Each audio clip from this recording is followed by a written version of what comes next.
Praise the Lord. இன்றைக்கு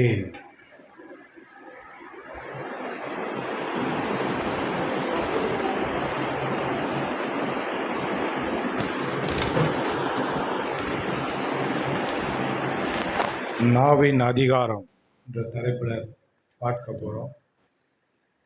நாவின் அதிகாரம், எல்லாரும் சொல்லுவோம், நாவின் அதிகாரம். எடுத்துக்கொள்வோம். நீதிமொழிகள்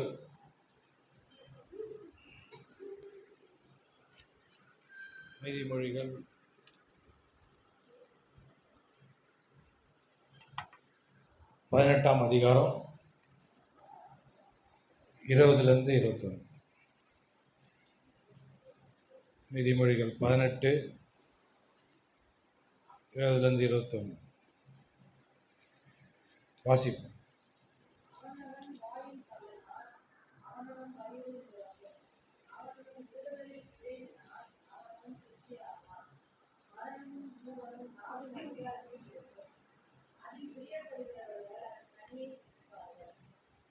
அவனவன் வாயின் பலனால் அவனவன் வயிறு நிரம்பும், அவனவன் உதடுகளின் விளைவினால் அவனவன் திருப்தியாவான். மரணமும் ஜீவனும் நாவின் அதிகாரத்தில் இருக்கும், அதில் பிரியப்படுகிறவர்கள் அதன் கனியை புசிப்பார்கள். கவனிங்க, மரணமும் ஜீவனும் அப்படின்னா, மரணம்னா எல்லா தீமையான காரியங்கள், ஜீவன்னா எல்லா நன்மையான காரியங்களும். சொல்லுங்க, மரணம்னா எல்லா தீமையான காரியமும், ஜீவன்னா எல்லா நன்மையான காரியமும். இது நீதிமொழிகள்ல ஞானம் பேசுகிற ஒரு வார்த்தை. இயேசு கிறிஸ்து சிலுவையில் அவருடைய ஜீவனை கொடுத்து நம்ம எல்லோரையும் மீட்டு இருக்கிறார் இல்லையா? அவர் ரத்தத்தை சிந்தி ஜீவனை கொடுத்து நம்ம எல்லாரையும் மீட்டு இருக்கிறாரு. அதில் மீட்டு இருக்கிற ஒரு பார்ட் ஒன்று இருக்கோன்னா, முக்கியமான பார்ட்டை மீட்டு இருக்கிறாரு. அது என்னன்னா நாவு. ஹலோ, நான் சொல்றது உங்களுக்கு புரியலன்னு நினைக்கிறேன். சிலுவையில் நம்மளை மீட்டு இருக்கிறாருன்னு வேதம் சொல்லுதுல. நம்மை மீட்டார், பாவத்தில் இருந்தோம், சாபத்தில் இருந்தோம், பிசாசின் பிடியில் இருந்தோம், அந்தகாரத்தில் இருந்தோம், நரகத்தில் இருந்தோம், எல்லா விதமான காரியங்கள்ல இருந்தும் நம்மளை மீட்டார்னு அப்படின்னு வேதம் சொல்லுதுல்ல.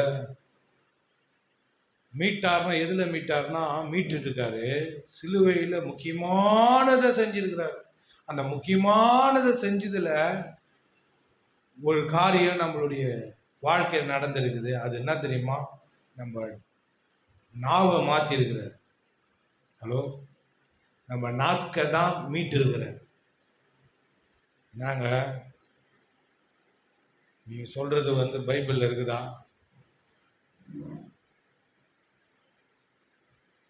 ஒருவன் கிறிஸ்துவுக்குள் இருந்தால் புது சிருஷ்டியா இருக்கிறான், பழவைகள் எல்லாம் ஒழிந்து போயின. நான் சொல்றதை நல்லா நோட் பண்ணின வாங்க. இயேசு சிலுவையில் எதை மீட்டாரு? நம்ம ஆவி ஆத்மாவை கூட மீட்டாரு, சரீரத்தையும் மீட்டாரு, எல்லாத்தையும் மீட்டாரு. மீட்டாருன்னா என்ன? அது அடகு கடையில் போய் ஒன்று வைக்கிறோம்ல, வச்ச உடனே நம்ம என்ன பண்ணுறோம்? அதுக்கேற்ற காசை கொடுத்து வாங்குறோம்ல. அந்த மாதிரி இயேசு தன்னுடைய ஜீவனை கொடுத்து நம்மளை அந்த பொருளை மீட்கிற மாதிரி நம்மளை மீட்டு எடுத்திருக்கிறார். ஒரு இதுலேருந்து மீட்டு எடுத்து வச்சிருக்கிறாரு. அதில் மீட்டதில் பெரிய நன்மை ஒன்று பண்ணியிருக்கிறார். என்ன நன்மைனா, நம்ம நாக்கை மாற்றிருக்கிறார், நம்ம பேசுறத மாற்றிருக்கிறார். நான் ஒரு தடவை சொன்னேன்ல, ரட்சிப்பை பற்றி பேசும்போது என்ன சொன்னேன்? ரட்சிப்பை பற்றி பேசும்போது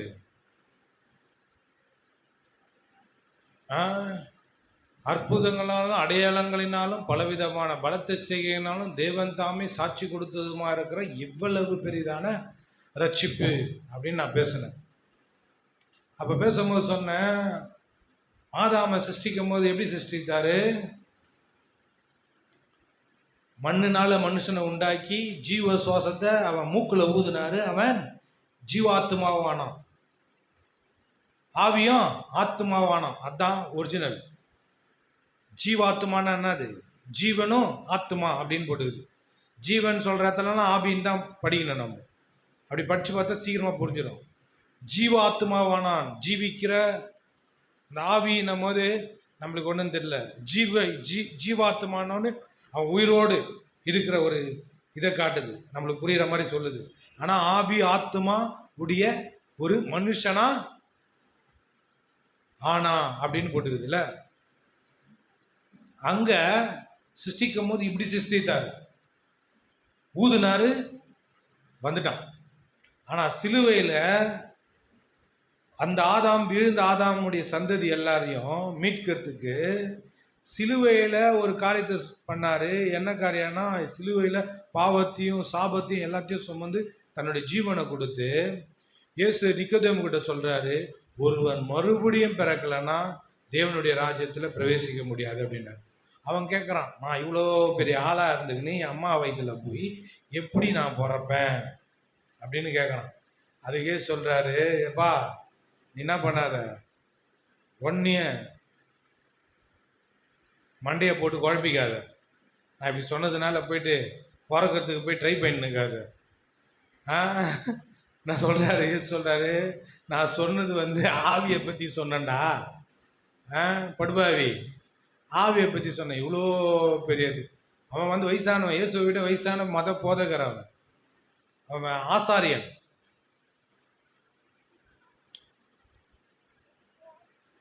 அங்கே சொல்கிறாரு, நீ என்ன பண்ணோம், ஆவியில் பிறக்கணும்னாரு. அவன் என்ன நினச்சிங்கன்னா, மாம்சத்தில் பிறக்கிறதுன்னு நம்மளுக்கு என்ன இது, நம்மளுக்கு பிற மாதிரி என்ன பண்ணுதுன்னா ஈஸியாக புரிஞ்சிடுது. பிறக்கிறது அப்படின்னா நம்மளுக்கு என்ன தோணுது,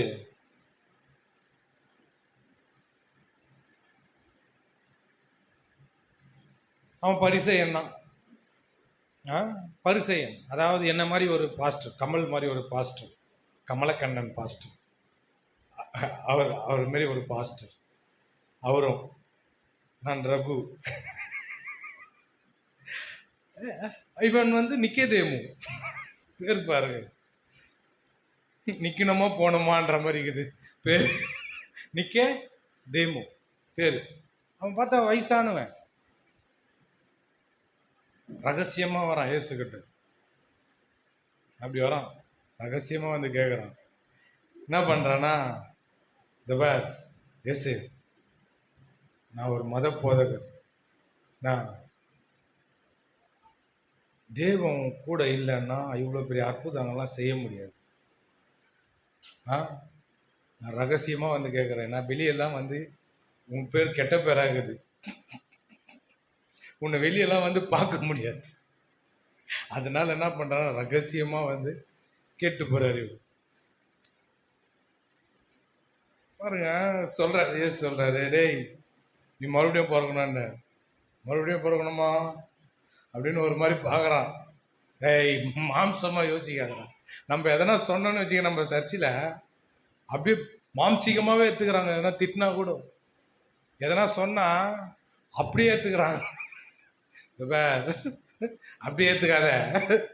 ஆவியாக சொல்கிறது, ஆவியை பிரகாரமாக என்ன பண்ணு, நிதானி.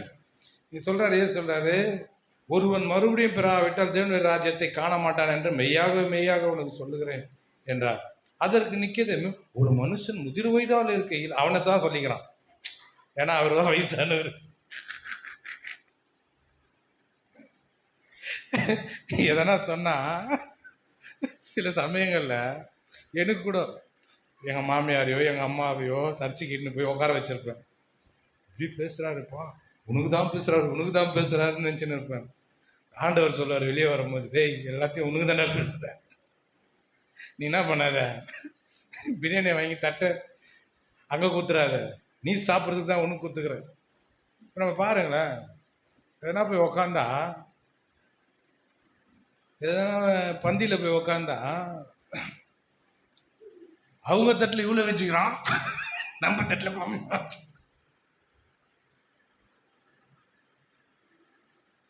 ஏய், உன் தட்டில் வச்சு சாப்பிட்றான், அவனுக்கு போகிற லெக் பீஸ் வச்சு எனக்கு ரக்க பீஸ் வச்சுக்கோ. அந்த மாதிரி பிரசங்கம் பண்ணும்போது எனக்கே எனக்கா அந்த மாதிரி எடுத்துக்கணும்.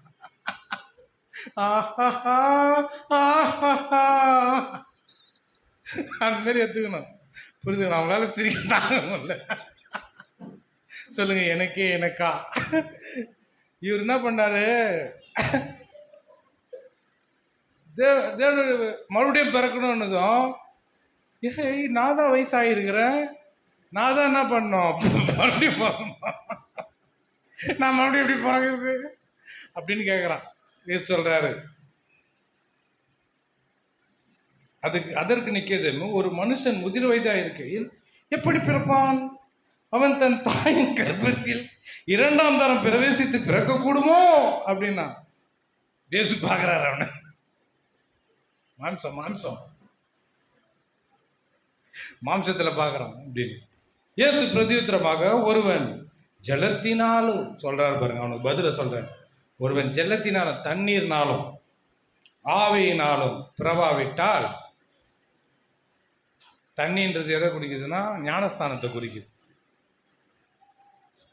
ஞானஸ்தானம் அன்னைக்கு நான் சொன்னேன்ல ஞானஸ்தானத்தை பற்றி. ஞானஸ்தானம் எதுக்கு அடையாளமாக இருக்குது? நான் முழுவதுமாக பாவத்துக்கு செத்துட்டேன், நான் நனைஞ்சு வெளியேந்து வரும்போது உயிர்த்தெழுந்த இயேசு கிறிஸ்துவனுடைய அந்த ஜீவனை உடையவனா நான் என்ன பண்ணுறேன், முழுவதுமாக முழுகி வெளியே வரேன். அதை சொல்கிறார். ஜலத்தினாலும் ஆவியினாலும் பிறவாவிட்டால் தேவனுடைய ராஜ்யத்தில் பிரவேசிக்க மாட்டான் என்று மெய்யாக மெய்யாக உனக்கு சொல்கிறார். மாம்சத்தினால் பிறப்பது மாம்சமாக இருக்கும், ஆவியினால் பிறப்பது ஆவியா இருக்கும். அப்போ ஆவிக்குரிய பிறப்புன்னு ஒன்று இருக்குது, மாம்சத்தில் பிறக்கிறதுன்னு ஒன்று இருக்குது. புரியுதுங்களா? எவ்வளோ பெரிய ஆப்ரேஷன் பற்றியா? ஒரு வாழ்க்கை மாறுறதுக்கு கடவுள் பண்ணுற ஆப்ரேஷன். நீங்கள் மறுபடியும் பிறக்க வேண்டும் என்று நான் உனக்கு சொன்னதை குறித்து அதிசயப்பட வேண்டாம். ஆச்சரியப்படாத, அதிசயப்படாத. காற்றானது, இது எப்படி பிறக்கணும்னு சொல்லிட்டு குழம்புலாம் இருக்காத. காற்றானது தனக்கு இஷ்டமான இடத்திலே வீசுகிறது, அதன் சத்தத்தை கேட்கிறாய். ஃபேன் ஓடுதா? என்ன கேட்குதுங்க? ஃபேன் சவுண்டாக கேட்குது? காத்தடிக்கிற சவுண்டு கேட்குது. என்ன சொல்லுவோம், ஃபேன் சத்தம் போடுது, அது கீக்கி கீக்கின்னு சத்தம் போடுது, அது வேற. ஆனால் இப்போ கேட்குறது காத்தடிக்கிறது. அது பேர் என்னது? உண்மையிலேயே தமிழ் பேர் காற்று அடி. காற்று அடி என்னம்மா அது? புலவி சொல்லு, என்னது? காற்றாடி. நம்ம சொல்லுவோம், நம்ம பசங்க சொல்லுவோம் காத்தாடி, ஆத்தாடி. ஓகே. ஆகிலும் அது இன்னிடத்திலிருந்து வருகிறது என்றும் இன்னிடத்துக்கு போகிறது என்றும் உனக்கே தெரியாது. இப்போ திடீர்னு நாங்கள் எதிர் வீட்டில் கறி குழம்பு ஸ்மெல்லு தூக்குதுன்னு வைங்களேன், எங்கேருந்து வந்தது நம்ம தேடுவோம்ல. ஆமாம், எதிர் வீட்டிலேருந்து தான் வந்தது, இன்ன இடத்திலிருந்து வந்தது, இன்ன இடத்திலிருந்து போகிறதுன்னு தெரியல இல்லையா? ஆவியினால் பிறந்தவனும் அப்படியே இருக்கிறான் என்றார். அப்போ கவனிங்க, முக்கியமானது சொல்ல வர. அப்போ ஆவியில் பிறக்கணும்னு சொல்லிட்டார் இயேசு. ஆவியில் பிறக்கணும்னா இயேசு கிறிஸ்துவை ஏற்றுக்கொண்டிருக்கணும். இயேசு கிறிஸ்துவை ஏற்றுக்கொண்டா இந்த ஆவியை என்ன பண்ணுறார், மறுபடியும் புதுசாக மாற்றுறார். மறுபடியும் நம்ம பிறக்கிறோம், தேவனுடைய பிள்ளையாயிரும். இந்த ஆவியில் வசனங்களை நான் தருவேன், தேர்றதுக்குள்ளேயே டைம் ஆகிடும், இருக்கிறது கொஞ்ச நேரம் தான், நான் டக்குன்னு சொல்லிட்டு போயிடுறேன். விசுவாசித்தேன் ஆகையால் பேசினேன் அப்படின்னு பவுல் சொல்றார். நாங்களும் அந்த விசுவாசத்தின் ஆவியை உடையபடியால் பேசுகிறோம். சொல்லுங்க, விசுவாசித்தேன் ஆகையால் பேசினேன். விசுவாசித்தேன் ஆகையால் பேசினேன். நாங்களும் அந்த விசுவாசத்தின் ஆவியை உடையபடியால் பேசுகிறோம். அப்போ அந்த விசுவாச ஆவி ஒன்று இருக்குது. அந்த விசுவாச ஆவி தான் என்ன பண்ணுது? வாயில பேச வைக்குது. அப்போ இயேசு கிறிஸ்து நம்ம எல்லாரையும் ஆவியில மாத்தி இருக்கிறார். அப்போ அந்த ஆவி பேசுற ஆவி. இப்போ உங்களால அசிங்கமான வார்த்தையை சரளமா இப்போ பேச முடியாது, நீங்க மறுபடியும் பிறந்ததுனால. ஃபர்ஸ்ட் இருந்த மாதிரி ஐயா என்னால் பேச முடியல ஐயா, என் வாயை கட்டிட்டாங்க ஐயான்னு. ஏசப்பா தான் கட்டியிருக்கிறார் வாயையே மாற்றிருக்கிறார், நாவையே மாற்றிருக்கிறார். அப்போது இந்த நாவு சரியானதை பேசுனா, நம்ம விரும்புகிறத பேசுனா, இந்த நாவுனால நம்ம என்ன பண்ணலாம்? அடையலாம். முதல்ல இயேசுவே சொல்கிறார், நாவை அடக்க ஒரு நாளும் கூடாது. சொல்கிறார்ல. ஒருத்தவங்க என் ஒய்ஃப் கிட்ட சொன்னதா நீ சொன்னல, என் ஃப்ரெண்டோட ஒய்ஃப் சொல்கிறாங்க, சிஸ்டர் என் நாக்காத்தான் சிஸ்டர் அடக்கவே முடியல, ஐயோ நானும் எவ்வளோ கட்டுப்படுத்துகிறேன். அப்போ நீ ரட்சிக்கப்படலன்னு அர்த்தம். ரட்சிக்கப்பட்டவங்களால நாக்க கரெக்டாக பேச முடியும். ஹலோ, ஃபஸ்ட்டு உங்களால் கண்ட்ரோல் பண்ண முடியாது, ஆனால் இப்போ கண்ட்ரோல் பண்ண முடியும். இருக்குங்களா? அப்போது நீங்கள் பேசுனா மரணமும் ஜீவனும் நாவின் அதிகாரத்தில் இருக்குது. அப்போது நீங்கள் பேசுனா காரியங்கள் உண்டாகும், ஜீவன் உண்டாகும். நன்மையானதை பேசுனா நன்மை உண்டாகும், தீமையானதை பேசுனா தீமை உண்டாகும். அப்போது இந்த வார்த்தையில் பாருங்க, இந்த ஆவியில் இருந்து வருகிற இந்த வார்த்தை எவ்வளோ வல்லமையானதுன்னு சொல்லுங்க. மரணமும் ஜீவனும் என் நாக்கில் இருக்குது. இப்போ பண தேவை, உங்கள் வீட்டுக்காரர் மாறணும், குடும்பத்தில் சமாதானம் வேணும், பிள்ளைங்க மாறணும், நான் மாறணும், சில காரியங்கள் எனக்கு என் வாழ்க்கையில் மாறணும் அப்படின்னு சொல்லி நம்ம நினச்சிருக்கிறோம்ல. கரெக்டாக பேசணும், பேசினா தான் மாறும். வேதம் என்ன சொல்லுது? நம்மளை குறித்தும் நம்ம குடும்பத்தை குறித்தும் என்ன சொல்லுது? அதை பேசணும். ஆமென். இப்போ நான் இங்கே வந்திருக்கிறேன், பெரும்பாக்கத்தில் ஊழியம் செய்ய நான் வந்திருக்கிறேன். இப்போ இந்த பெரும்பாக்கத்து ஜனங்களை பற்றி தப்பாக நான் பேசுனேன்னா ரட்சிக்கப்படுவாங்களா? எல்லாரும் ரட்சிக்கப்படுவாங்கன்னு நான் பேசுகிறேன், எல்லாரும் இயேசுக்கிட்ட வருவாங்க, இந்த சபைக்கு வருவாங்கன்னு நான் பேசுகிறேன், நான் அதை நம்புகிறேன். எப்படி பாஸ்டர் உங்களால் நம்ப முடியுது கேட்குறாங்க. எப்படி பாஸ்டர் மாறுவாங்களா? இந்த ஜனங்களா மாறும். நான் கரெக்டாக பேசுகிறேன், நான் நம்புகிறேன், நான் விசுவாசிக்கிறேன். இயேசுவால் யாரையும் மாற்ற முடியும். ஆமென், ஆமென். உலகத்தில் வந்த எந்த மனுஷனையும் பிரகாசிப்பிக்கிற மெய்யான ஒளி. ஆமென். உலகத்தில் எந்த மனுஷனையும் பிரகாசிப்பிக்கிற ஒளியே அந்த மெய்யான ஒளி இயேசு கிறிஸ்து. எந்த மனுஷனையும் நீ யாரை வேணா பிராக்கெட்டில் போட்டுக்கோ, யாரை வேணா இட்டுனு வா, சண்டை போடலான்ற மாதிரி நீ யாரை வேணா இட்டுனு வா, யாரையும் அவரால் மாற்ற முடியும். ஆமென். நான் ஒய்ஃப்கிட்ட சொல்லிக்கிறேன், எல்லாருமே இந்த பெரும்பாக்கத்தில் இருக்கிற எல்லா ஜனங்களும் சரி மாற மாட்டாங்க, இந்த ஜனங்களாக மாறும், அந்த ஜனங்களாக மாறும், அப்படி இப்படின்னு நீங்கள் பேசலாம், ஆனால் நான் பேச மாட்டேன். ஏன் தெரியுமா? மாற்றக்கூடிய வல்லமையானவர் எனக்கு தெரியும். ஆமென். அவரால் எல்லாவற்றையும் செய்ய முடியும். மாறாத கேஸுன்னு அவர்கிட்ட எடுத்துன்னு வர ஆளுங்க யாரும் கிடையவே கிடையாது. யாரையும் மாற்றுவார். தில்லு இருந்தால் முன்னாடி நில்லு, கர்த்தர் கேட்குற நில்லு, நின்று தான் பாரு, நீ வந்து தான் சர்ச்சுல உக்காந்து பாரு, உன்னை நான் மாத்தலைன்னா கேள.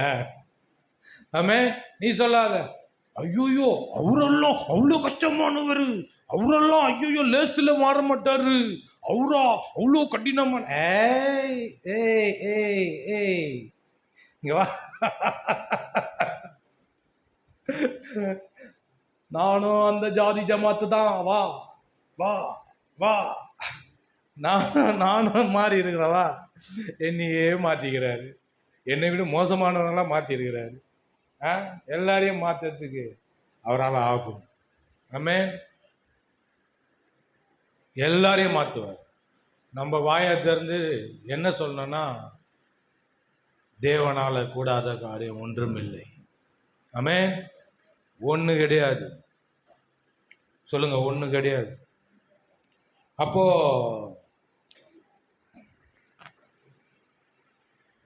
நம்ம தான் என்ன பண்ணோம்? இப்ப நம்ம நாக்க மாத்திட்டாரு கர்த்தர். யாரெல்லாம் நம்புறீங்க? உங்களுக்கே தெரியும்ல, படாததுக்கு முன்ன எப்படி பேசணும்? எப்படி பேசுனீங்க? எப்படி பேசுனீங்க சொல்லுங்கண்ணே. நீங்க சண்டை போட்ட வீடியோலாம் என்கிட்ட இருக்குது.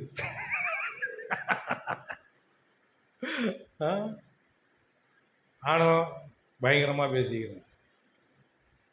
ஆனா பேசுனான்னு வச்சுக்கோ, அவ்வளோ மோசமா, அதாவது நீ பேசுறியா ஜாஸ்தியா, நான் பேசுறேன்னா ஜாஸ்தியா அப்படின்ற மாதிரி, நீ சண்டை போட்டினா நானும் சண்டை போடுவேன் அப்படின்ற மாதிரி பேசியிருக்கிறோம். ஆனால் அப்படியே வேரோடு பிடிங்கிட்டார் கர்த்தர்.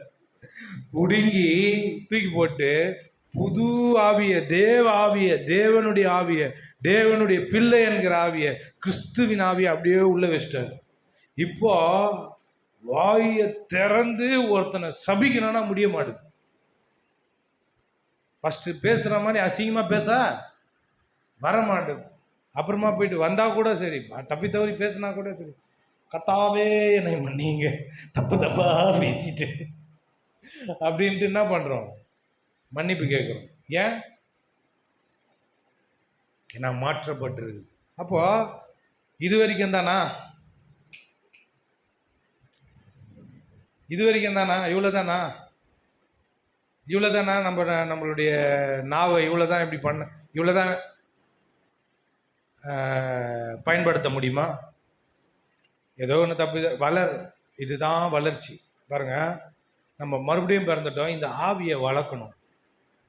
இந்த ஆவியை பேசி பேசி தான், வார்த்தையை கேட்டு கேட்டு கேட்டு கேட்டு கேட்டு கேட்டு கேட்டு கேட்டு கேட்டு கேட்டு கேட்டு கேட்டு இந்த ஆவி வார்த்தையினால, தேவனுடைய வார்த்தையினால வளரணும். வளர்ந்தாதான் நீங்க தேவனுடைய வார்த்தையை பேசுற அளவுக்கு வருவீங்க. இல்லைன்னா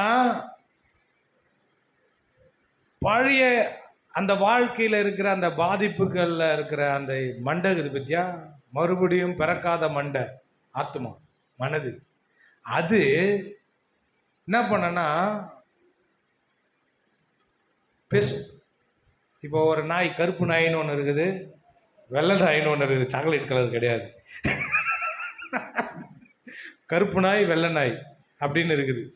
சரி, சாக்லேட் கலரை வச்சுப்போம் ஒரு பக்கம்.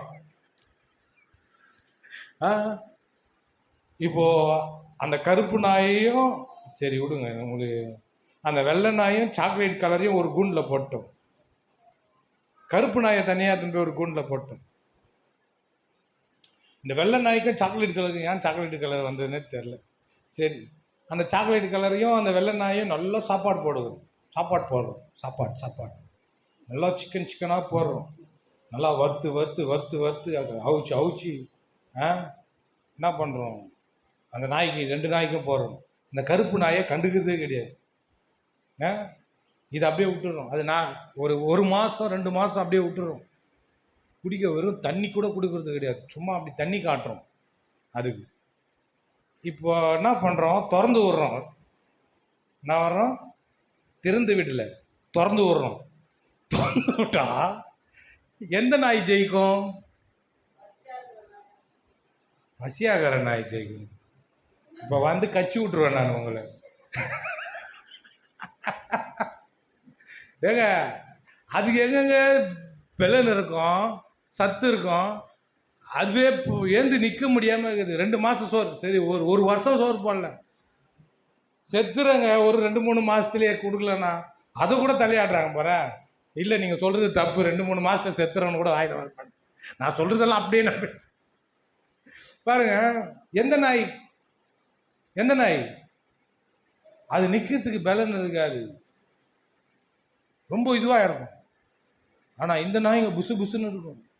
அது ஒரு இன்ச்சுன்னு வச்சுக்கோ, இதுங்க போய் கட்சிக்கு என்ன பண்ணுறோம், நாசனம் பண்ணுறோம் இல்லையா? இதுதானே உண்மை. சரி, கருப்பு நாய் வெள்ளை நாய் சாக்லேட் கலர் தான் விட்டுருங்க. இப்போ உங்ககிட்டயே நான் வரேன். உங்கள் வீட்டில் இருக்கிற ஆளுங்களுக்கு 2 பசங்க இருக்கிறாங்க. ஒரு பிள்ளைக்கு சோறு போடுறீங்க, ஒரு பிள்ளைக்கு சோறே போடுறதில்ல. 2 பேரும் அடைச்சி வச்சு என்ன பண்ணுறீங்க, வச்சிருக்கு. சாப்பாடு போடல, ஒரு 10 நாள் சாப்பாடு போடல, இல்லை ஒரு 30 நாள், 1 மாதம் சாப்பாடு போடல. 2 பேரும் திறந்து விடுறீங்க. யாருங்க நல்லா இருப்பா? சாப்பாடு போடாதவங்களும் குளுக்கோஸ் தான் ஏற்றணும். ஏன்னா முடியாது, ஏந்து நிற்கவே முடியாது இல்லையா? இப்போ சாப்பாடு போட்டுங்க ஒரு அடி வச்சாங்கன்னா என்ன பண்ணுவாங்க? துண்டை காணும் துணியை காணும் ஓடுவாங்களா? என்ன பண்ணுவாங்க சொல்லுங்க. இல்லை, நீங்கள் தான் நல்லா பதில் சொல்றீங்க, சொல்லுங்க. சுருண்டச்சு விழுந்துருவாங்களா? என் காதில் துண்டை காணும் துணியை காணும். ஏன்னா வெள்ளன் கிடையாது. அதுதான் இங்கே நடக்குது நம்ம சர்ச்சைக்கு வர ஜனங்களுக்கு. இப்போ ஆவியை என்ன பண்ணோம், மறுபடியும் பிறந்த இந்த ஆவியை வளர்க்கறதுக்கு வாரத்தில் ஒரு நாள், சொல்லுங்க, ஒரு நாள் வந்து பால் குடிச்சிட்டு போனா அந்த புள்ள எப்படி வளரும்? வளருமா? ஏங்க நீங்களே சொல்லுங்க. நீங்கள் போய் மற்றவங்ககிட்டயும் சொல்லுங்க. காலையிலேயே வந்து உட்காருறீங்க, இவங்க உட்காருங்க, ஈவினிங்கே வந்து உட்காருறீங்க. நடுவில் என்ன பண்ணுறீங்கன்னு கேட்டால் எனக்கு தெரியல, உங்களுக்கு வார்த்தையை கேட்கல. எப்படிங்க வளருவாங்க? கிறிஸ்துவுக்குள்ள எப்படி வளர்ச்சி இருக்கும்? இன்னைக்கு ஒரு நாள் மட்டும் கறி குழம்பு சாப்பாடை நல்லா சாப்பிட்டு மத்தியானம் ஒரு வாரம் ஃபுல்லாக இருந்துட்டு அடுத்த வாரத்துக்கு உனக்கு கறி குழம்பு சாப்பாடு தரேன் அப்படின்னா உங்களுக்கு எப்படி இருக்கும்? இருக்க மாட்டீங்க, எலும்பு கஞ்சி சாப்பிட்டு ஒரு வாரம் ஃபுல்லாக சாப்பிடாம வச்சிருந்தா. இப்போ இன்னொரு கொடுமை என்ன தெரியுமா? ஒரு வாரம் கறி சாப்பிடாம இருந்தாலே ஆன்னு இருக்கும். நடுவில் சிக்கன் கூட சாப்பிட்டுடலாம்.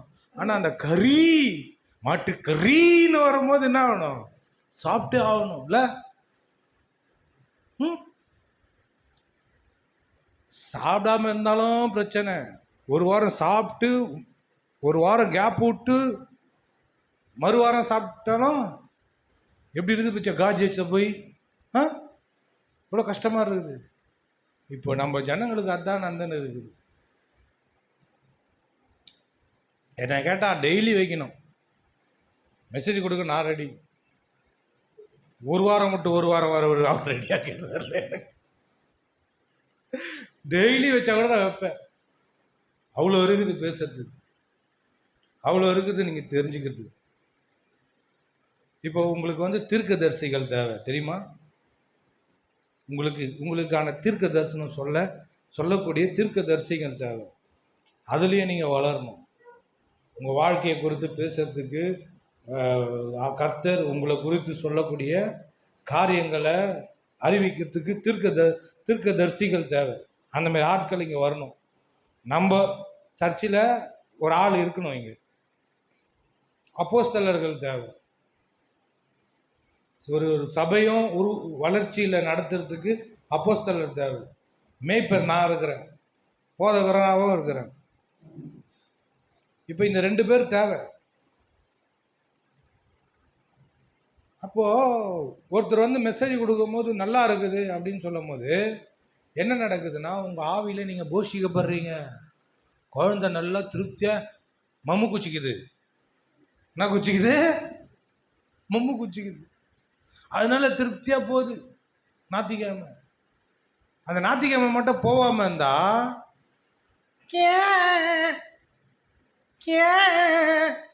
அந்த மாதிரி சவுண்டு வருது. சிஸ்டருக்கு வந்துக்குது 3 வாரமா. உள்ளேருந்து குழந்தை கத்துது. நான் போனேன் இப்போ மதியானமும் போயிட்டு 5 பரோட்டா. என்ன இருக்குதுன்னு கேட்டேன். பீஃப் இருக்குதான்னு கேட்டேன். ஏன்னா மதியானம் இங்கே வந்துடுறேன்னா நாங்கள் வீட்டில் சாப்பிட்றதுக்கு. பீஃப் இருக்குதா கேட்டேன். இருக்குதுன்னு. போட்டு கொடு டக்குன்னு. பெப்பர் பீஃப் போடுன்னு. அவங்களுக்கு தெரியாது, சாப்பிட்டது இப்போ தான் சொல்லுவேன். பெப்பர் பீஃபர் போடு. என்னன்னா சில்லி பீஃப் இருக்குது, பெப்பர் டிக்கா இருக்குது, அப்புறம் வந்து இது என்ன இருக்குதுண்ணா பீஃபை போடுற முதல்ல போடுறா கொடுறா சீக்கிரம் போனோம் நாங்கள். டக்குன்னு போட்டு சும்மா 5 பரோட்டாவில் வச்சு ஒரு குமிக்கிட்டு அமைக்க. ஏன்னா எதுக்காக சொன்னேன் இதை?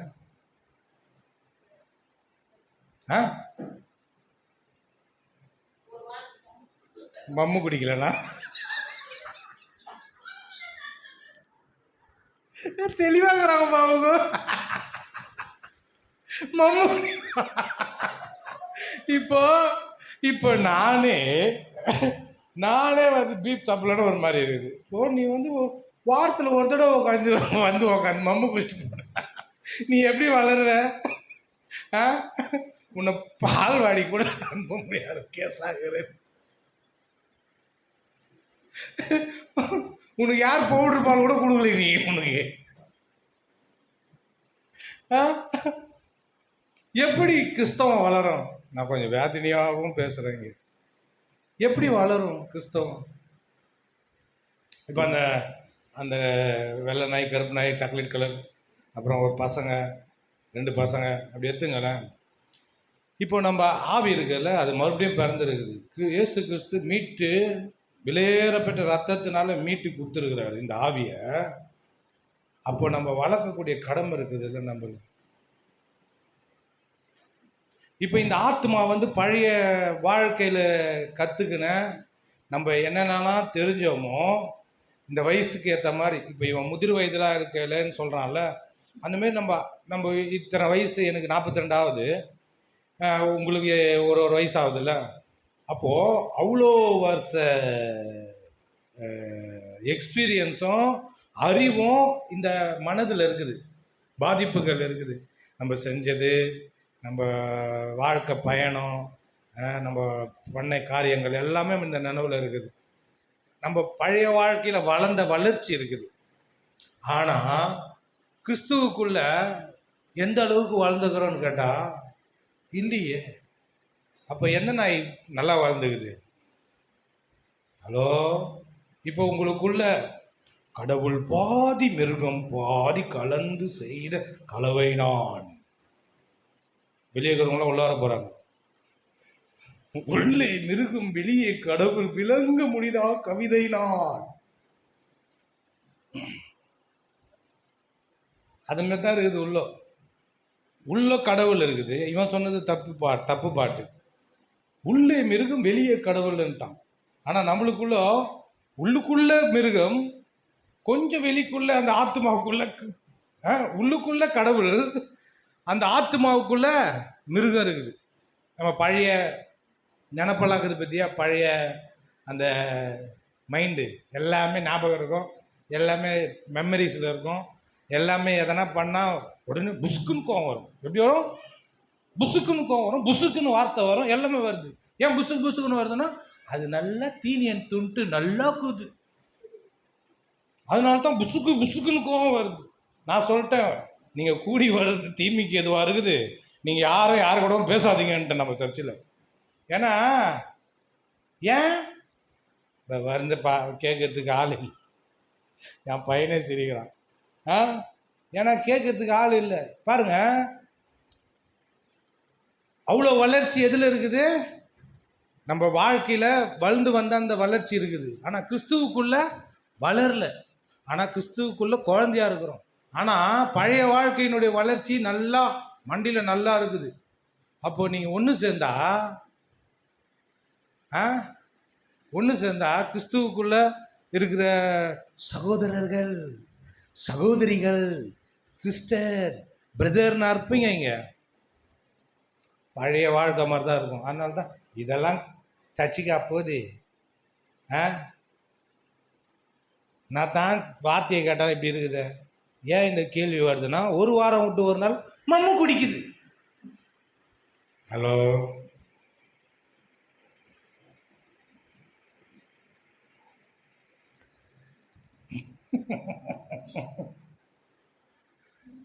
புரியுதுங்களா நான் சொல்றேன்னு? அப்போ நல்லா கவனிக்கணும். இப்போ இந்த மனதை மாற்றணும், இந்த ஆவியை வளர்க்கணும், மனம் புதிதாகணும். பழைய பழைய காரியங்கள்லாம் கிறிஸ்துவுக்குள்ள, கிறிஸ்துவனுடைய காரியங்களில், ஊழியத்தில், சபை ஜனங்களில், ஜபத்தில், நம்ம இங்கே என்னென்ன பண்ணுறோமோ அதில் ஈடுபட்டாதான் உங்கள் மனம் வளரும். பைபிள் வாசிக்கிறதுல, ஜபம் பண்ணுறதுல, பாட்டை கேட்குறதுல, ஒர்ஷிப் பண்ணுறதுல, சபையிலுடைய காரியங்களில். இங்கே எதனா ஒரு தண்ணி எடுத்துன்னு வந்து ஊற்றுனா கூட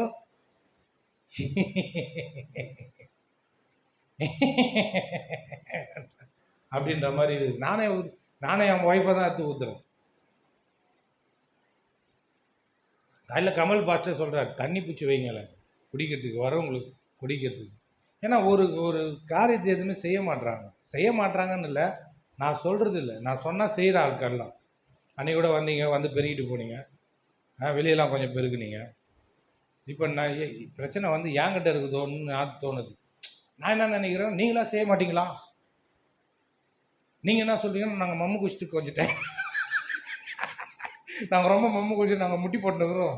ஒருத்தர் வந்து இப்படி திரும்பி பார்த்துனுக்கிறாரு, அவரு திரும்பி போடுறதுக்கு முடியல. ஒருத்தர் வந்து முட்டி போட்டு இப்போ தான் வந்து வாசல் வழியாக போகுது அந்த குழந்தைய எதுன்னு அந்த போடுறதுக்கு முடிய மாட்டேன் அப்படின்ற மாதிரி இருக்குது. ஒரு குழந்தை இன்னொரு குழந்தைய போட்டு கச்சி விட்டுருது. இவ்வளோ பிரச்சனை உள்ளது மம்மு குடிக்கிற பிரச்சனை. இப்போ புரிஞ்சிருக்குமே உங்களுக்கு ஏன் பிள்ளைங்களுக்குள்ள சண்டை சச்சரவுன்னு? புரியுதா? நான் உங்களுக்கு என்ன, நீங்கள் குற்ற உணர்வில் இருக்காதீங்க. இப்போ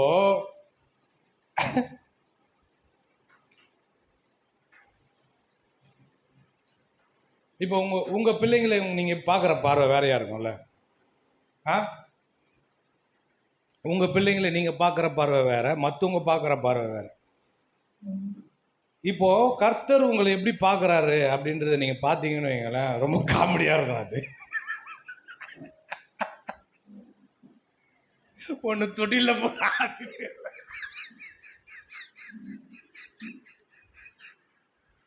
ஒன்று அழுதுனோட அழுது, ஐயா என்னை காப்பாத்துங்க ஐயா, கமலையா நீங்க வரலன்னா எனக்கு அழுகாச்சு.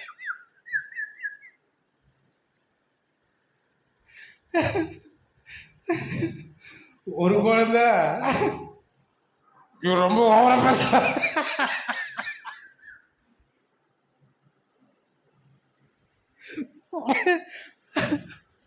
ரொம்ப ஓவரா பேச அப்படின்னு இந்த மாதிரி இருக்கு நிலவரம், கலவரமாகுது. இப்போ புரியுதா? இப்போ இந்த பிறப்பை குறித்து நான் விவரித்து சொல்லிட்டேன். இப்போ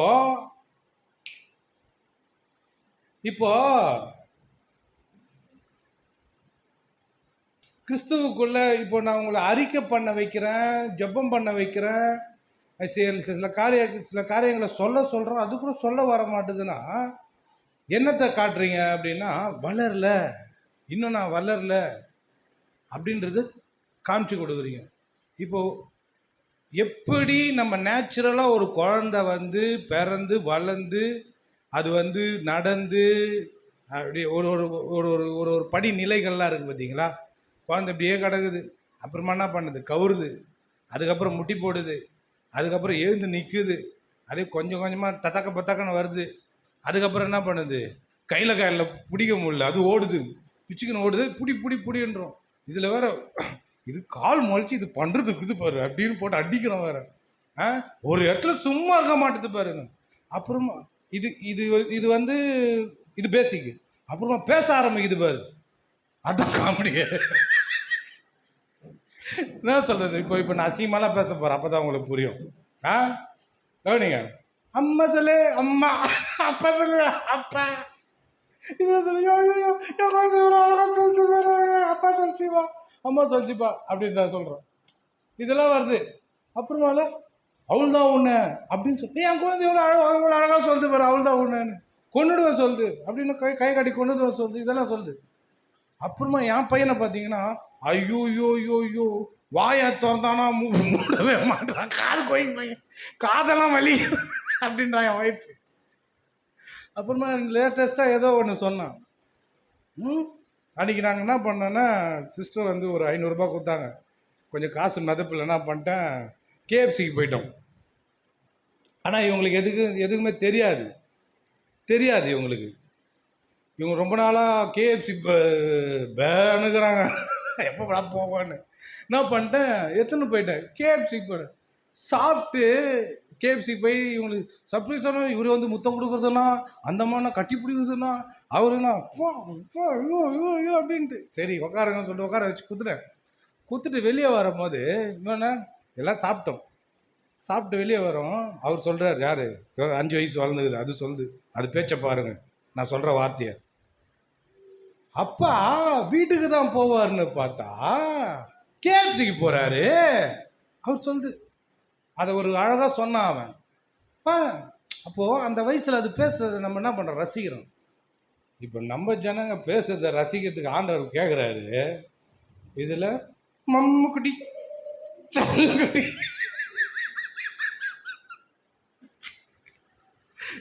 நான் சொல்கிறேன், ஆண்டவரே பக்கத்தில் இருக்கிற குழந்தை பக்கத்தில் இருக்கிறத கச்சிது, அது ஆறுறதுக்குள்ள இன்னொரு குழந்தை அந்த கை ஆறுறதுக்குள்ள அதே கையில் இன்னொரு குழந்தை கச்சிது, ஒரு குழந்தை கடி வாங்குது, ஒரு குழந்தை அமைதியாக இருக்குது, ஒரு குழந்தை ஏன் வரணும் அப்படின்லாம் கேள்வி கேட்குது.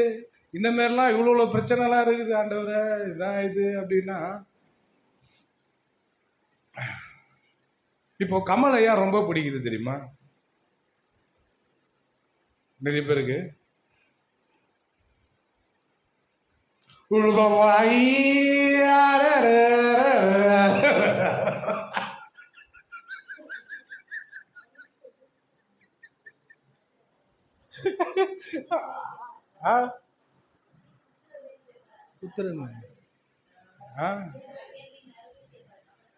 இல்லை இல்லை, எனக்கு தெரிஞ்சு அப்படி கேட்கறதே கிடையாது. சரி நம்ம சண்டே அப்பமா வச்சுக்கலாம், அப்பா பேசுவோம் பிரசங்கத்தில் போய்.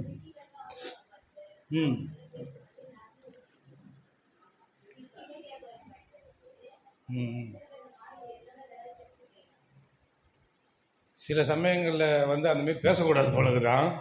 சரி இந்த சர்ச்சை என் கண்ட்ரோலில் வந்துடுறேன், நான் ரொம்ப தடவி பேசிடுறேன், விட்டுருங்க. ஆண்டவர் எனக்கு ஒரு காரியத்தை சொல்லி கொடுத்தாரு. என்னன்னா, இப்போ இதை சொல்லி முடிச்சிடுறேண்ணே.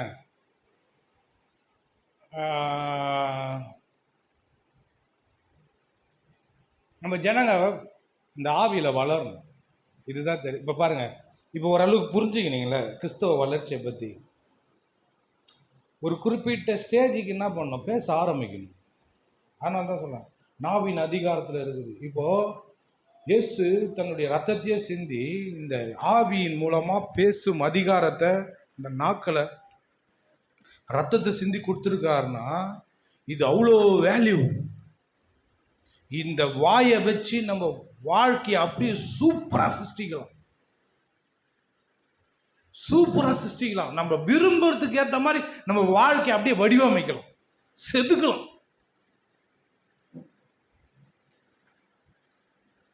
நீ என்ன விரும்புறியோ அது அப்படியே உன் வாழ்க்கையில் நடக்கிற மாதிரி காரியங்கள் என்ன பண்ணலாம், வார்த்தையின் மூலமா மாற்றலாம். அப்போ நீ எந்த அளவுக்கு ஆண்டோடைய வார்த்தைக்கு முக்கியத்துவத்தை தரணும், எந்த அளவுக்கு ஆண்டவருடைய பிரசன்னத்தில் உட்காரணும், எந்த அளவுக்கு ஆவியானவருடைய கைடன்ஸில் நீ இருக்கணும், ஆவியானவருடைய நடத்துதலில் நீ இருக்கணும்.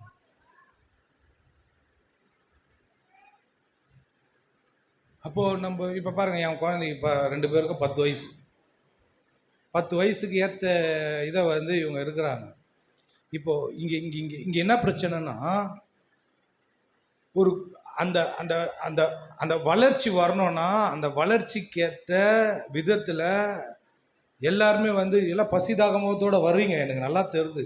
இப்போ நீங்கள் உட்காடுறீங்கனால அந்த அந்த ஒரு தாயை தேடி ஓடுற குழந்தை, தகப்பனை தேடி ஓடுற குழந்தை தான் நீங்கள் கர்த்தருடைய சமூகத்தில் உட்காருங்க. நான் அப்படி தான் கர்த்தர் எனக்கு கற்றுக் கொடுத்தாரு. எனக்கு சொன்னார், பிள்ளைங்க எல்லாமே என்னை தேடி வர பிள்ளைங்க, அவங்கள வளர்க்க வேண்டியது உன்னுடைய கடமை. ஒரு மேய்ப்பெண்ணுடைய கடமை என்னது, அது ஒன்றும் தெரியாத குழந்தைங்க.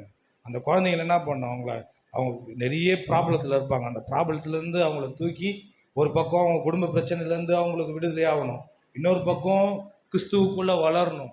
இதெல்லாம் ரெண்டுமே பேலன்ஸாக போகணும். இதில் ஸ்ட்ரகிள் ஆகின்னு இருக்குது கிறிஸ்தவமே, நம்ம கிறிஸ்தவ வாழ்க்கையை. அப்போது இதில் பேலன்ஸாக போகணும். அப்போது எந்த அளவுக்கு நீங்கள் சர்ச்சைக்கு முக்கியத்துவத்தை கொடுக்கணும்,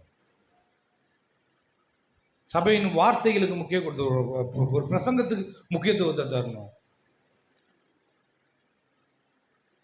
அந்த முக்கியத்துவத்தை தரும்போது தான் நீங்கள் தரீங்க.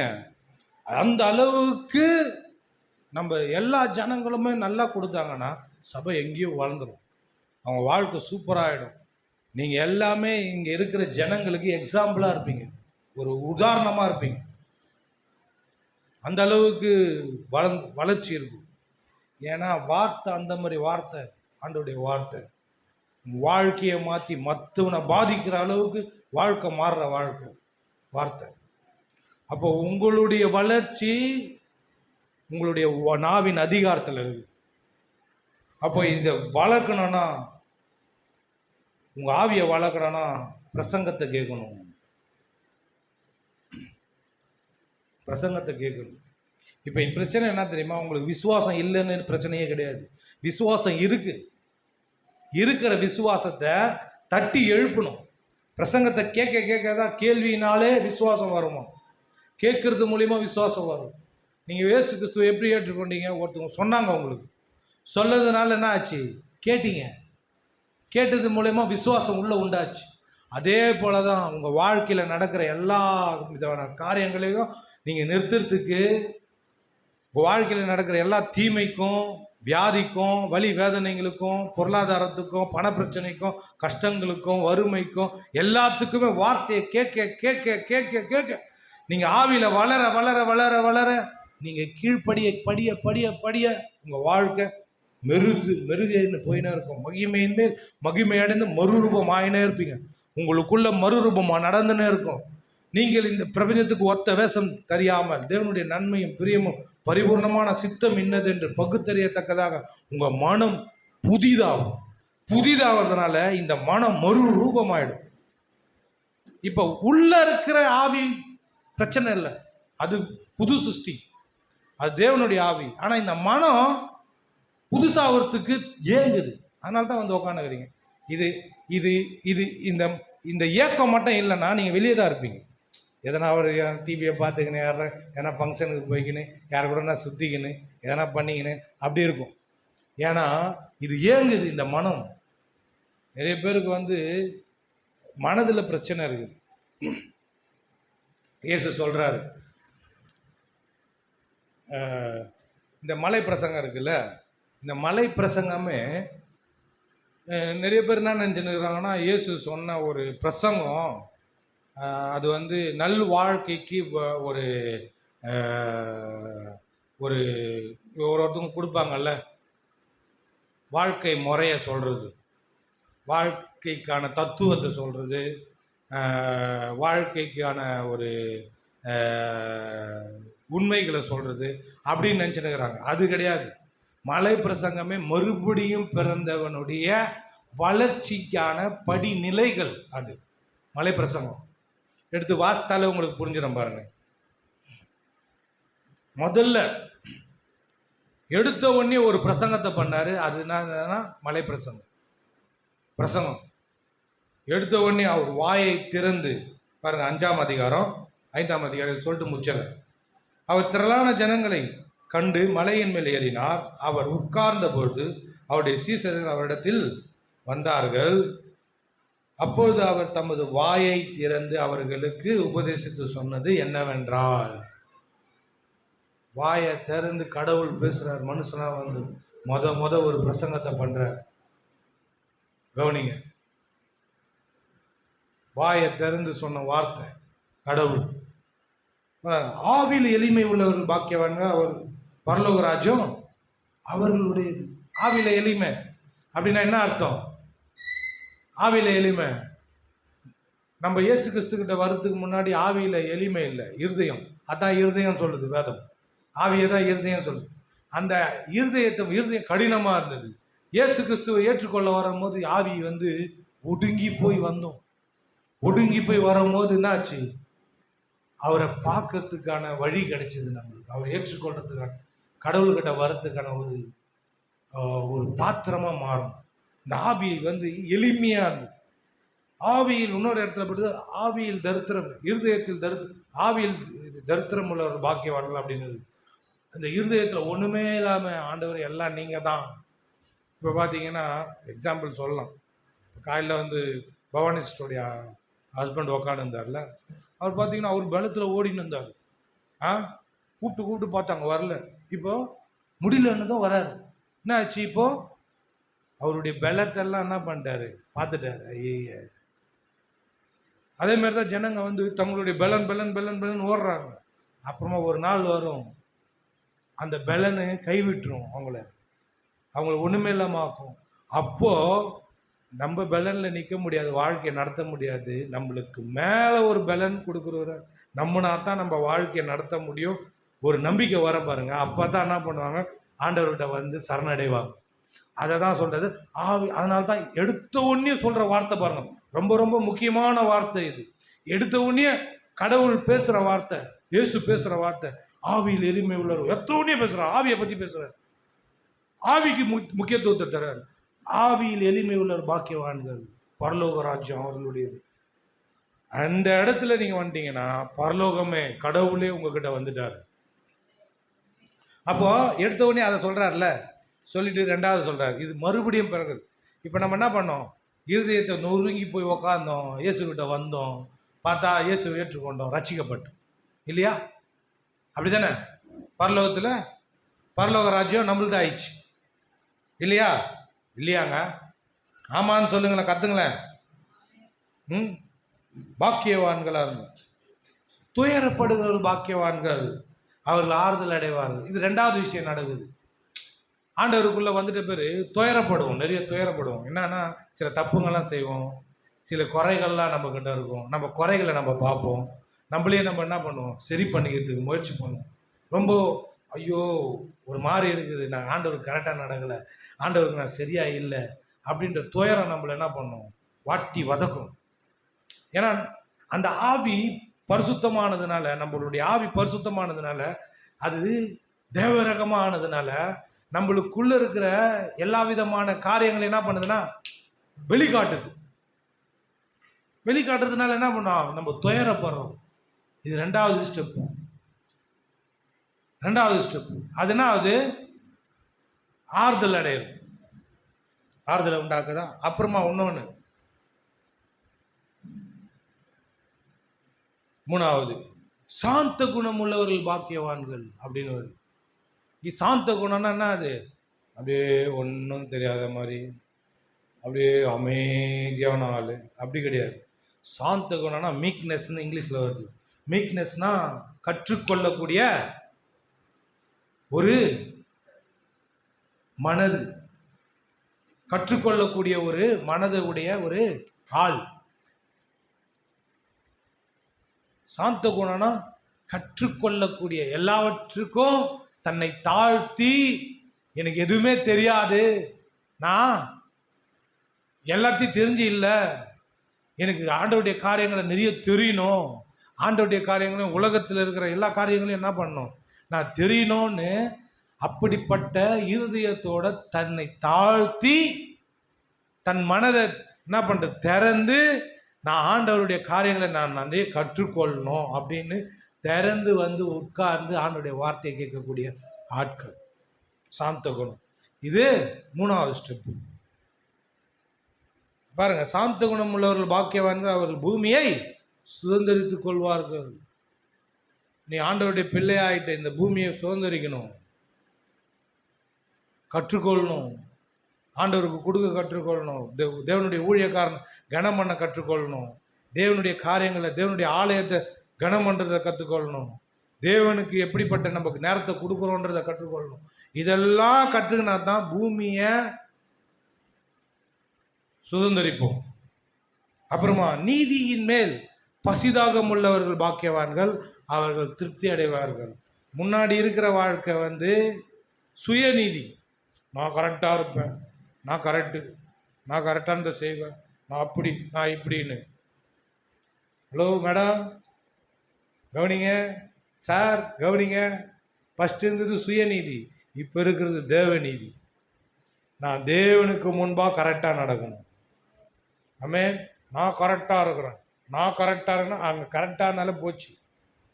நான் தேவனுக்கு கரெக்டாக இருக்கிறேன், மனுஷருக்கும் கரெக்டாக நடக்க பிரயாசப்படுறேன், முயற்சி எடுக்கிறேன். ஆமென். இது வந்து அந்த பசி தாகம், ஆண்டவருக்காக ஏதாவது செய்யணும், ஆண்டவருக்காக நான் ஏதாவது பண்ணணும் அப்படின்ற பசி தாகம் உள்ள வந்துன்னே இருக்கணும். இருக்குதா? ஃப்ரைட் ரைஸும் சிக்கன் ரைஸும் சாப்பிட்டு வந்துன்னுக்கிறீங்களா? நீதியின் மேல் பசிதாக இருக்குதா?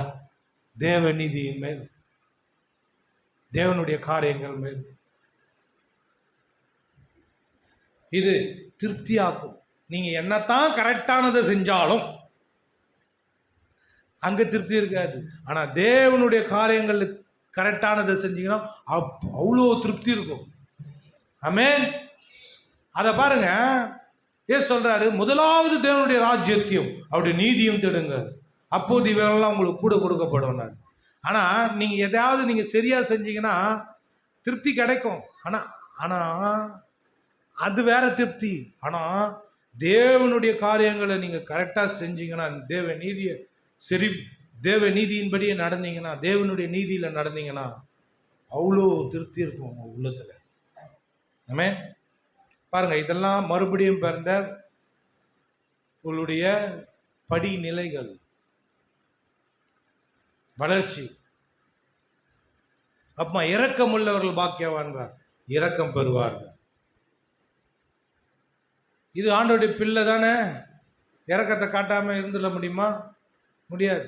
இரக்கத்தை காட்டணும், உனக்கு நீயே இரக்கத்தை காட்டணும், மற்றவங்களுக்கு இரக்கத்தை காட்டணும். ஏன்னா கர்த்தர் எனக்கு இரக்கத்தை காட்டுறார்.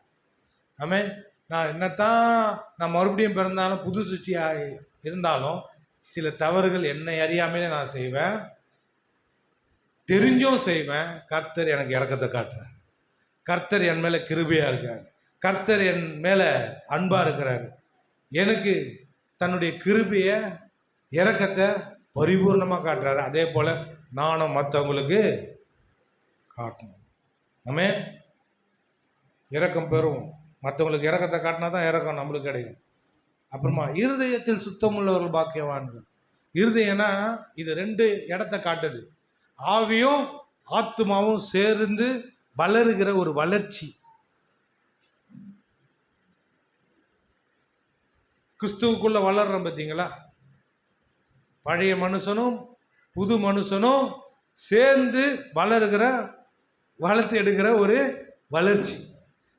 அதில் ஒரு இருதயத்தில் ஒரு சுத்தம், தேவனை தரிசிப்பார். இந்த நட கரெக்டாக இருக்கும் போது தேவனை பார்க்கிற ஒரு ஸ்லாக்கியமும் பாக்கியமும் கிடைக்கும். இருதயத்தில் சுத்தம் இருந்ததும். அப்புறமா வளர்ச்சி வந்த பிறகுன்னா வார்த்தை வருது பாருங்க, 9வது வசனம். சாந்த குணம் உள்ளவர்கள் சமாதானம் பண்ணுகிறவர்கள் பாக்கியவான்கள், அவர்கள் தேவனுடைய புத்திரர் எனப்படுவார்கள். டைம் தான் இல்லை, இன்னும் சொல்லிட்டு போயினே இருக்கலாம். சமாதானம். ஒருத்தருக்கு ஒருத்தர் சமாதானமாக இருக்கிறீங்களா? உங்கள் குடும்பத்தில் கிறிஸ்துவுக்குள்ளே இருக்கிற சகோதர சகோதரருக்குள்ள நீங்கள் இல்லைன்னா குழந்தைன்னு அர்த்தம். நீங்கள் என்ன போடுது? நீங்கள் எல்லாருக்கிட்டையும் சமாதானமாக இருந்தால் அவங்க யார்? புத்திரர். புத்திரர்னா இவன் பையன். இவன் சொன்னால் புரிஞ்சுப்பான். அவருக்கிறார் பற்றியா நோண்டி நின்றார்ல, அவர் புரிஞ்சிக்க மாட்டார், கோச்சுப்பார். அப்போ கோச்சின்னு தான் உட்காந்துக்கிறார். அங்கே பாருங்க மூஞ்ச. புரியுதுங்களா? எக்ஸாம்பிளுக்கு எங்கேயோ போக தேவையில்லை, என் குடும்பத்திலேயே இருக்குது. ஆ புரியுதா? அவன் கோச்சிக்கிறான். அப்போ கோச்சிச்சுன்னா என்னது? குழந்த மம்முக்குடி கோச்சிக்குது. அப்போ என்னது அது? குழந்தை. நிறைய பேர் என் மேலே கோபமாகறாங்க. ஆனால் நான் சாந்த குணம் உள்ளவனாக இருக்கிறேன். நான் கற்றுக்கிறேன். நான் சொல்கிறேன் ரஃப் அண்ட் டப்பா அந்த தும்க்கு தும்க்குன்னு அப்படி இப்படின்னு பேசுகிறேன்னா ஒரு சிலருக்கு புரிய மாட்டேது. ஆனால் நான் கொஞ்சம் என்னையே நான் கொஞ்சம் என்ன பண்ணுறேன், மாற்றிக்கிறேன். நானும் பிரசங்கத்தில் கொஞ்சம் என்ன பண்ணுறேன், காலையில் கூட ஏசு பருப்பு நானும் பருப்புன்ட்டு. ஐயோ அவங்க பருப்பு புதுசாக அரைக்குறையாக கட்டும் அப்படியே சொல்லிட்டீங்க அப்படின்ற மாதிரி பார்க்குறேன். ஆமாம், பருப்புன்றது தமிழ் வார்த்தைங்க. நீங்கள் செய்கிற நீங்கள் சிரிக்கிறத பார்த்தா அது வேற பருப்பு. நீ நான் பெரிய பருப்பா அப்படின்ற மாதிரி கேட்பாங்கல்ல. ஆமாம். ஹலோ, அப்படி சொன்னா தான் நம்ம தூங்காமல் கேட்குறாங்க. தூங்கவே இல்லை வந்ததுல நோட் பண்ணியா நீ? ஏதிகள் இதெல்லாம் அந்த ட்ரைவில் ஏதிகள் அழுத்தா தூங்காமல் கேட்குறாங்கன்னா நான் பெரிய பெரிய பெரிய சாதனை இன்னைக்கு பண்ணிட்டு நான் வீட்டுக்கு போகிறேன்னு அர்த்தம். கவுனி, அவ்வளோ பெரிய தேவன். சொல்லுங்க, அவ்வளோ பெரிய தேவன் எனக்காக தன்னுடைய ஜீவனை கொடுத்துருக்காருன்னா நான் எவ்வளோ வேல்யூ. அவர் அவ்வளோ பலி பெருசாக பலியை கொடுத்துட்டாரு. நான்லாம் அவ்வளோலாம் இல்லைங்க அப்படின்னா நறுக்குன்னு தலையில் கொட்டுவேன். கொரிந்தியரில் சொல்கிறார் பவுல், நான் ஈஸ்டருக்கு வந்து என்னை உட்கார வச்சு தானே கமல் பிரசங்கம் பண்ணுறாரு.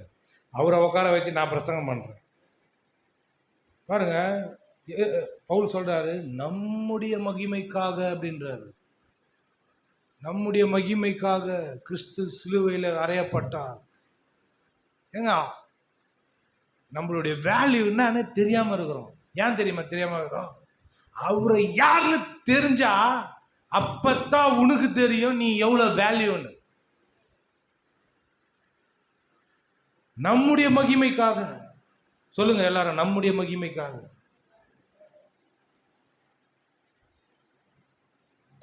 இதை சொல்லிட்டு நான் மறந்துட போகிறேன். மறுபடியும் என்னை ஞாபகப்படுத்துங்க. மகிமை மறந்துட்டேன்னா சொல்லுங்க. நீதி நிமித்தம் துன்பப்படு சமாதானம் பண்ணுகிற பாக்கியவான். நீதி நிமித்தம் துன்பப்படுதல் பாக்கியவான்கள் பரலோக ராஜ்யம் அவருடையது. இப்போது என்ன இயேசு கிறிஸ்துவை ஏற்றுக்கொண்டு அப்படியே இருக்கிறது இல்லை வாழ்க்கை. இயேசுவுக்காக தன்னுடைய ஜீவனையை கொடுக்குற அளவுக்கு முன்னாடி வந்து அவருடைய நாமத்தை சொல்லி துன்பப்படுற வாழ்க்கை ஒன்று இருக்குது. நீதி நிமித்தம் துன்பப்படுறது. நம்ம ஏதாவது கிறிஸ்துவுக்காக நம்ம செய்வோம். நான் கரெக்டாக நடப்பேன், நான் கரெக்டாக இருப்பேன். யார் என்ன சொல்கிறாங்கன்னு தெரியாது. கர்த்தர் என்னை பார்க்குறாரு, நான் அவருக்காக நான் கரெக்டாக நடப்பேன். அதனால துன்பத்தை அனுபவிக்கக்கூடிய சாத்தியக்கூறுகள் இந்த பூமியில் இருக்குது. தெரியுமா? நம்ம கரெக்டாக நடந்தால் நம்மளுக்கு ஆபத்து. அதை சொல்கிறாரு. பரலோக ராஜ்யம் அவர்களுடையது. என் நிமித்தம் உங்களை நிந்தித்து துன்பப்படுத்தி பலவித தீமையான மொழிகளையும் உங்கள் பேரில் பொய்யாய் சொல்வார்களானால் என்ன போடுது? பாக்கியவான்களா இருப்பீர்கள். நான் வேற வசனம் சொல்லாமல் அப்படி சொல்லுங்க. 11 பொய்யா என்ன பண்ணுவாங்க? சொல்லுவாங்கன்றார். உக்காரா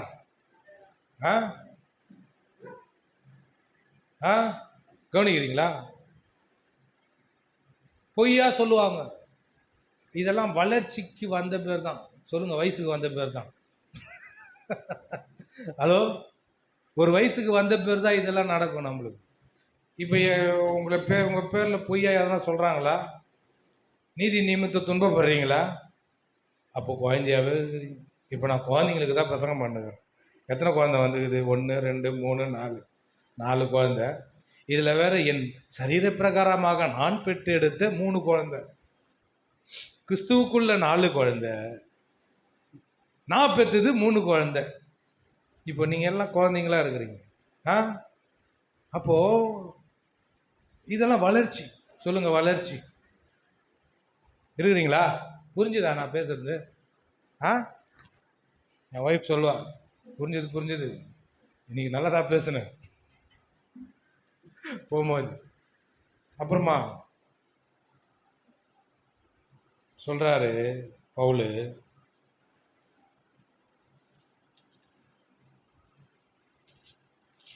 ஒன்று கொரிந்தியர்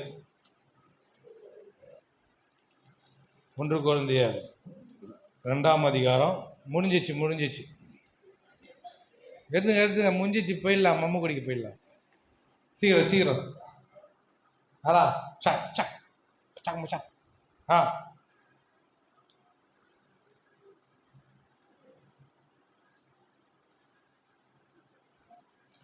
6:7. 2ஆம் அதிகாரம் 6:7. அப்படி இருந்தும் தேறினவர்களுக்குள்ளே ஞானத்தை பேசுகிறோம், இப்பிரபஞ்சத்தின் ஞானத்தை அல்ல, அழிந்து போவர்களாகிய இப்பிரபஞ்சத்தின் பிரபுக்களுடைய ஞானத்தையும் அல்ல, உலகம் தோற்றத்திற்கு முன்னே தேவன் நம்முடைய மகிமைக்காக ஏற்படுத்தினதும் மறைக்கப்பட்டதுமாயிருந்த ரகசியமான தேவ ஞானத்தையே பேசுகிறோம். நம்முடைய மகிமை. சொல்லுங்க, நம்முடைய மகிமை. என்ன மகிமை? அது தேவனுக்கு என்ன மகிமையோ பயங்கரமானத பேசுகிறேன். தேவன் எப்படிப்பட்ட மகிமையுடையவராக இருக்கிறாரோ அதே மகிமை உனக்கும் வரணும். அதைத்தான் சிலுவையில் செஞ்சார். இப்போ நம்ம மகிமை எப்படி இருக்குது? உன் பேரை கேட்டால் சும்மா அதிர்தா? பெரும்பாக்கம் இல்லையே. உண்மைனுக்குது. என் குடும்பத்திலேயே என் பேர் டேமேஜ் ஆகுது அப்படின்னா சாரி ஃபார் த டிஸ்டர்பன்ஸ். இன்னும் வளரணும். நம்ம மகிமை ஏறணுங்க. மகிமையின் மேல் மகிமை அடையணும். ஒருத்தரை நம்ம பார்க்கும் போது நடுக்கம் பிடிக்கணும். நம்ம வளர்ச்சியை கண்டு நம்மளுடைய வாழ்க்கையை நம்மளை பார்த்து வளரணும். நிறைய பேர் இதுவாகணும். நான் ஓவராக இறங்கிட்டேன். இப்போ இங்கே வந்ததுலேருந்து சில காரியங்கள்லாம் ஆண்டவர் புதுசாக காரியங்களை, நான் பிளான்லாம் நிறைய ஒரு ஊழியக்காரர்கிட்ட இருந்து நிறைய பிளான்லாம் ஆண்டவர் அப்டேட் பண்ணுறார். எனக்கு சபைகள் எனக்கு சபை கிடையாது, ஆனால் தரிசனம். நான் கேட்குறேன், எனக்கு தரிசனங்க கொடுங்க, எனக்கு கமிட்மெண்ட்டை கொடுங்க, எனக்கு திட்டத்தை கொடுங்க, நோக்கத்தை கொடுங்க, பணத்தை கொடுங்க, எல்லாத்தையும் கொடுங்க. நான் உங்களுடைய ராஜ்யத்துக்கு வரும்போது இவ்வளோ நான் செஞ்ச ஆண்டவரை அப்படின்னு ஒரு டைரியோடு போகணும் அவர்கிட்ட. நான் உமக்காக இவ்வளோ செஞ்சுருக்கிறேன், நீங்கள் சொன்னதெல்லாம் நான் கரெக்டாக செஞ்சுருக்கிறேன் அப்படின்னு ஒரு டைரியோடு போகணும். ஆத்மாவும் சரி, சபை வளர்ச்சியும் சரி, சபை ஜனங்களை எழுப்புறதுலையும் சரி, இந்த கிறிஸ்தவத்தை தலைகீழ மாற்றுறதும் சரி, ஆண்டவருக்காக பல காரியங்களை செய்யணும். நான் பார்த்தா யாரோ ஒருத்தர் கொடுத்த சர்ச்சில் நின்று பிரசங்கம் பண்ணுகிறேன். ஆண்டவர் சொல்கிறார், அப்படி தானே? அப்படியே தான் பார்க்கறதுக்கு அப்படி தான் தெரியும். ஆனால் நம்ம வந்த ஓட்டத்தை யாரும் தெரியாது. இவங்க எப்படி பார்ப்பாங்கன்னா, கமல் பாஸ்டர் முன்னே வந்த மாதிரியும் நான் என்ன பின்னாடி வந்த மாதிரியும் பார்ப்பாங்க. ஆனால் மோடுந்து நான் முன்னே, ஆனால் பின்னாடி வந்துட்டேன். இப்போ ஓடுறது கமலையே முந்தின்னு ஓடுவேன். அப்போ பார்க்கும் போது எப்படி தான் பார்ப்பாங்க, இவர் கமலை விட கமலுக்கு பயம்லாம் காத்து நிற்குது. நான் சொல்கிறேன்னே, இந்த பார்க்கட்டும் வீடியோவை. நேற்று கமல் வீட்டில் போய் உட்காந்து பேசின்னு இருந்தேன். 3 ஃப்ரெண்டுங்க. என் ஃப்ரெண்டு சொல்கிறாரு, ரகு ஆவியில் இறங்கினாருன்னா ரொம்ப ஆவிக்கு போயிடுவார், அப்படி ஆவியில் இறங்கினா பாவி ஆகிடுவார் அப்படின்னு சொன்னார். அப்போ பைபிள் காலேஜில் நான் ரகுவை பார்க்கும்போது, என் ஃப்ரெண்டு ரகுவை பார்க்கும்போது கமல்கிட்ட சொல்கிறார், ஆச்சரியமாக இருக்கும், ரொம்ப ஃபயராக இருப்பான் அப்படின்ற மாதிரி ஒரு மாதிரி பேசினார். நல்லா ஆழமாக போவான், நிறைய இது பண்ணுவான்னு சொல்லி அப்படி பேசும்போது சொன்னேன், இன்னும் ஆச்சரியம் காத்துனுக்குது, இன்னும் நிறைய காத்துனுக்குது, இறங்குறேன்ல, இன்னும் இறங்கிட்டேன்ல, இன்னும் ஆழமாக இறங்க மாட்டோம். ஆண்டவருடைய காரியங்களில் எது எதை விட்டோமோ திருத்தி பிடிக்கிறது. நான் ஃபேஸ்புக்கில் ஒரு வீடியோ ஒன்று வச்சுருப்பேன். ஒரு குழந்தை ரன்னிங் ரேஸ் ஓடும். ரன்னிங் ரேஸோ அந்த ஸ்கேட்டிங்கோ ஓடும். பார்த்தீங்கன்னா எல்லா ரேஸ் ஓடும் போது ஸ்டார்டிங்லேயே அந்த குழந்தை விழுந்துடும். இது அதை மிஞ்சின்னு நிறைய குழந்தைங்க போயிடும். ஆனால் அது விடாது. விழுந்த குழந்தை எழுந்து எல்லாரையும் சேஸ் பண்ணின்னு முன்னாடி ஓடணும். அதான் நான் இதுக்கெல்லாம் கை தட்ட வாடாவா. என்ன நினச்சிக்க, விழுந்துட்டேன், ஒரு சீசனில் விழுந்துட்டேன், மண்ணை வாரி வாயில் போட்டு நான் மூடி தலையில் போட்டு எல்லாத்தையும் பண்ணிக்கினேன். ஆண்டவர்கிட்ட கேட்குற சிம்சனை போல, ஆண்டவரே மறுபடியும் ஒரே ஒரு தடவை பலத்தை கொடுங்க, இந்த பெலிஸ்தரை தரமட்டமாகிற இயேசுவின் நாமத்தினால. ஆமென். தரமட்டமாகிற இந்த இந்த இந்த கிறிஸ்தவ இதுவே தலைகளை மாத்திரம் என்னால முடியும், தேவனுடைய பலத்தினால. ஆமென். நேரம் நல்ல நேரம் தான். திரும்பி பார்க்குறான்.